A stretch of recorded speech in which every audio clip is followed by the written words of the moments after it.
So, General, our cameras are rolling. We'll get right to it. The air war. I'd like to ask you about effectiveness. The mission was to degrade and destroy Islamic State. Latest figures show 167 Canadian airstrikes by Canadian aircraft so far. How would you evaluate the effectiveness of those? Well, again, when Canada decided to join the coalition, it was in response. ISIS has become a global threat, a dangerous enemy who has no border. And ISIS showed that they had the means, they still have the means, the capabilities, and the intent. And we've seen that recently in the numerous attacks claimed by ISIS in cities across the world. So as part of the Middle East Stabilization Forces, Canada is supporting Iraq in its effort to degrade and defeat ISIS to a point where we're hoping that they no longer control territory and they no longer pose a security threat to the region and to the global economy. The Joint Task Force Iraq mandate, and this is very clear, we are to enable the Iraqi security forces in their fight against ISIS by providing air support, be through it precision-guided munition strike, gathering intelligence, or enabling other coalition strike missions through air-to-air refueling. Of course, we also have the training piece. Our only special operation element is heavily involved in the training, advising, and assisting of Iraqi forces so that they are able to counter ISIS and ultimately provide for their own security. I think that's really what you're looking at, is really the impact, the difference that Canadian forces have made on the ground in our participation. I mean, I can give you a few examples. Our Aurora aircraft, or upgraded intelligence surveillance aircraft, has observed over 2,800 ISIS suspected activity locations. Our Polaris aircraft, or air-to-air refueler, has transferred over 16 million pounds. That's giving gas to 2,200 of the aircraft, coalition aircraft, that are either doing strikes or that are providing for the security of Iraq. And of course, our CF-18 with precision-guided missiles have conducted multiple strikes. And actually, one of the facts that you might not be aware, but our CF-18 have accounted for 12% of all non-U.S. coalition strikes. So it's quite an accomplishment for Canadian participation.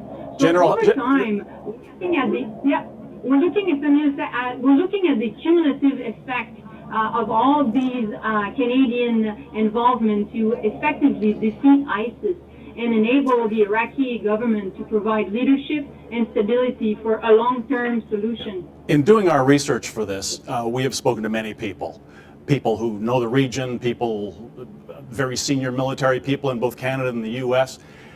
There is unanimity. They all agree an air campaign cannot win this kind of war alone.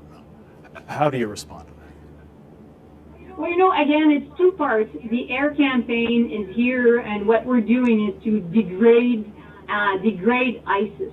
We came here at the request of the government of Iraq. We came here, we contained ISIS, and now we're pushing back. So we're buying time. We're buying time in order that our training aspect, the building partner capacity, the coalition training of Iraqi security forces on the ground, right now they've trained over 14,000 Iraqi security forces.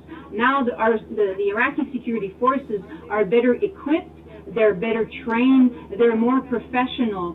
So hopefully they'll be able to take the fight to ISIS, because as you said, this is the fight that the Iraqis have to take, and we're enabling them, and our special ops are also doing the same thing with training of the Kurd security forces, so that the security forces on the ground, they can regain the initiative and they can push ISIS.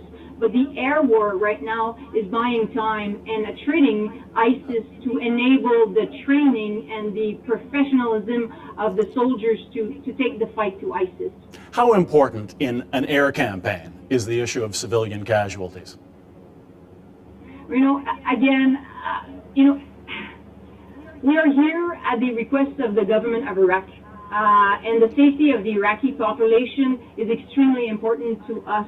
Everything we do, the targeting process, is the most critical to our success, and it's paramount to everything we do. If you want to, I'd like to take you on how we do deliberate targeting. If you would know, well, actually, I can really explain. if I may just interrupt for a second, if we could focus on the issue of civilian casualties. 167 Canadian airstrikes to date. To the best that we can find out, one investigation of one of those airstrikes on the basis of allegations of civilian casualties. One of 167. Now, we showed that result to a former judge advocate general in the US who investigated civilian casualties during the last Iraq War. He said, if that is factual, one case in 167 airstrikes, that is the most accurate bombing campaign in the history of the military. What would you say to him? Well, again, first we take every allegation of civilian casualties extremely seriously, but our targeting process, our deliberate targeting process, applies a very, very rigorous standard in everything we do. Again, when we develop those targets, we spend hundreds of hours looking at the ground, making sure that we have a full picture of what's going on, who's around that target, are there any civilians there, and we really do our utmost to really ensure that we don't target civilians, that we only go against ISIS capabilities. So again, it's incredible the diligence and the deliberate process of targeting to ensure that there are no civilian casualties. Are you saying that the only allegations of civilian casualties involving a Canadian airstrike was in that one case, that one single case that was investigated, which was on January the 21st in Kisik Junction? That's the only one where there have been allegations? That's affirmative. There was the only allegation of civilian casualties, and it was not investigated. It was reviewed. Okay, and I can take you down to the case of the 21st of January. Please. When we look back for that review, and we looked at it, and of course, as we do when the aircraft they go out, we register all the information, and every time that an aircraft following a strike, a full review of the mission is conducted to confirm that the target was hit as planned. Right, but that's different. That's different from an investigation of civilian casualties, not a review, an investigation. In the case of Kisik, January the 21st, how was that investigated? It was not an investigation. Okay, first it was reviewed. Now we've been told by the Department of National Defense that it was investigated.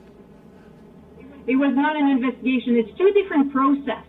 A review is conducted first to look at all the information, to look at the allegation, to see if the allegation is credible. Okay, so the first thing that we do is conduct a review.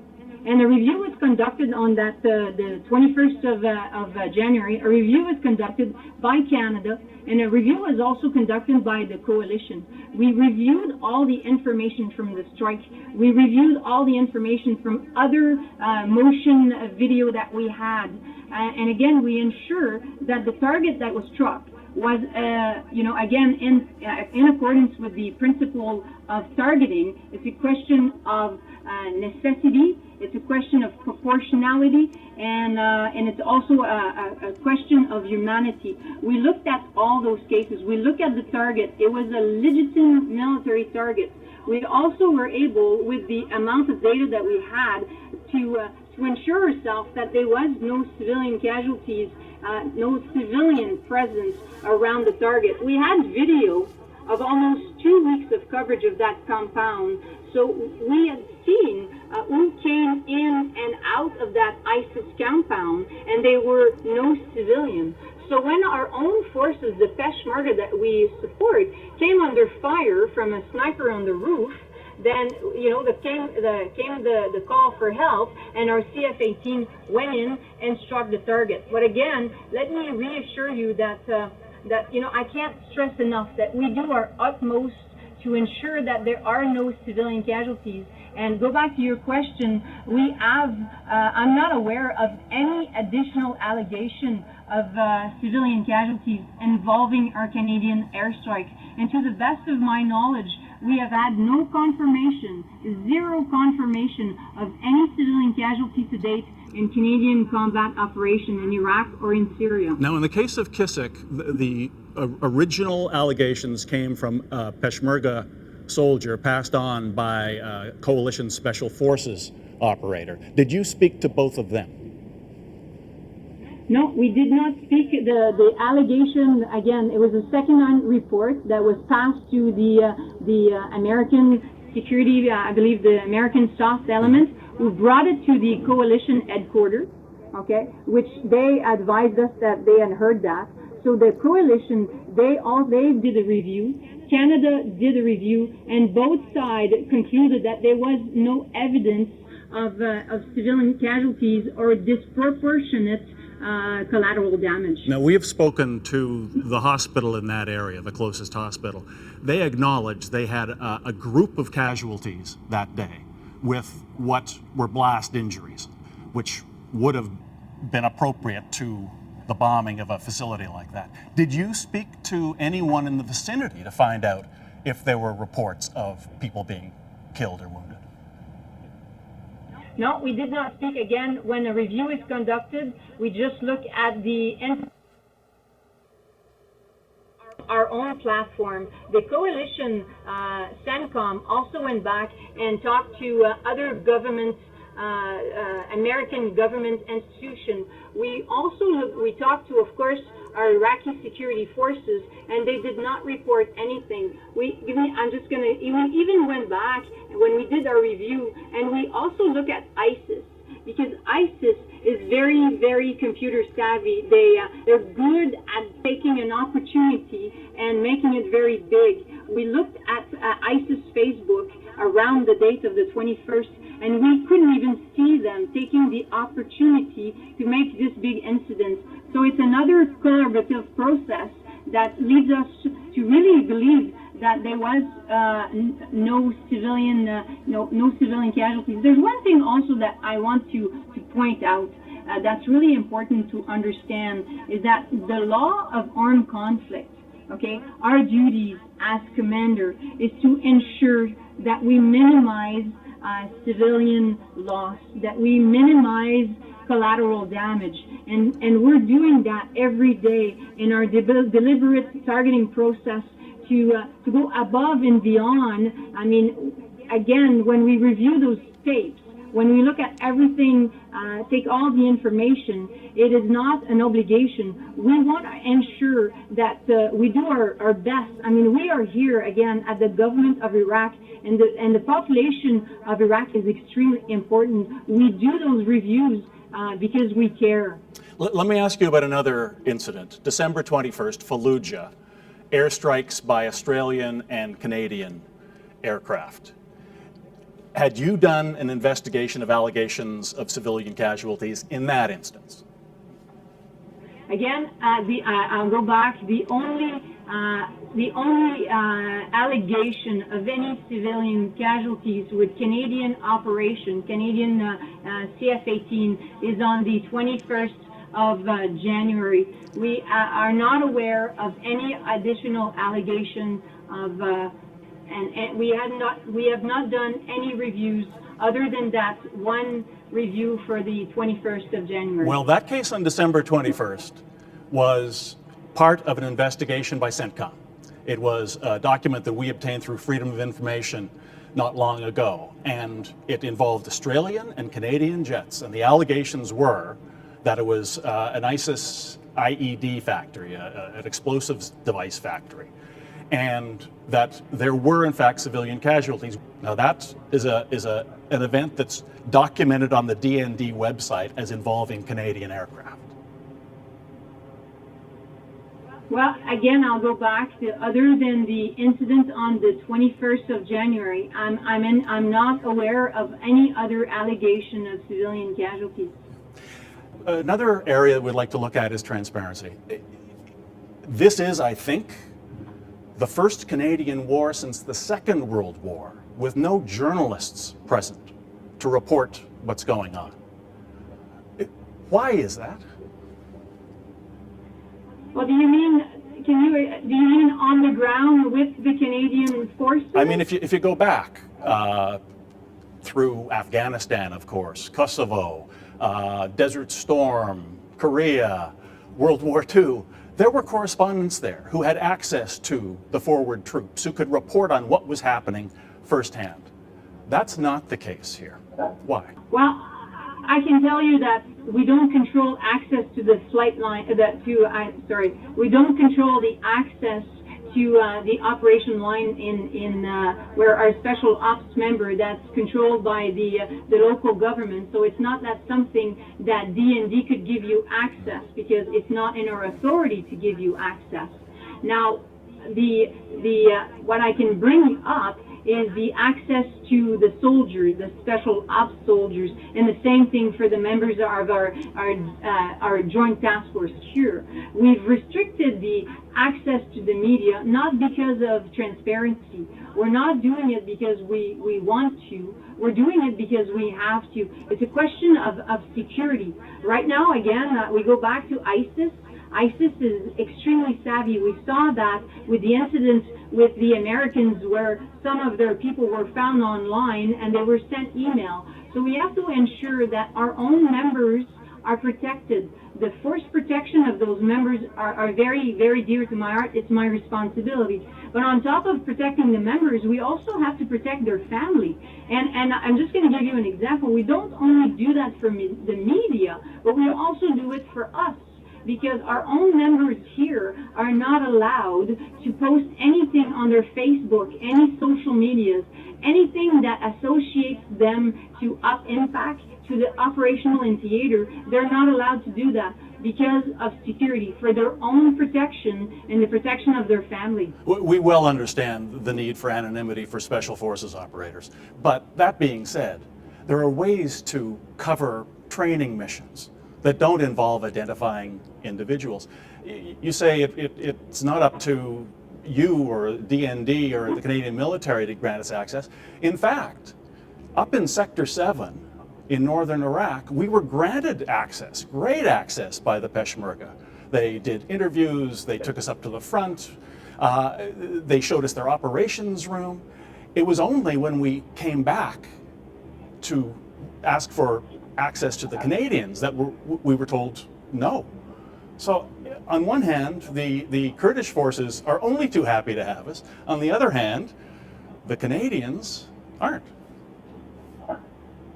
Well, again, I think it's a question of force protection. It's a question of protecting our soldiers, protecting their identity, to allow them to continue on future operation.